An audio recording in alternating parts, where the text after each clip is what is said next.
Бір күні орталық мешіттің жанынан өтіп бара жатып, бір оранған қызбен танысып қалдым.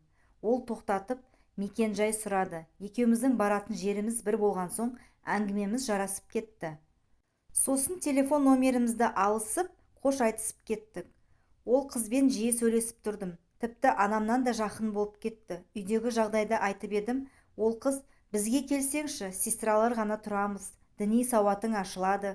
Ол жерден тез кетпесең, бір күні өгей әкең арам ойын жүзеге асырмасын, деп жақын тартқан соң анамен қоштасып киімімді жинап, бірақ күнде үйден кеттім.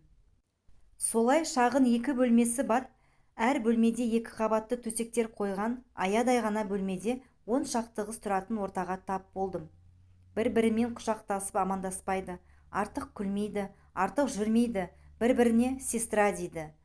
Келген күні бір қыз барлық тәртіп тазалықты әрекет істерін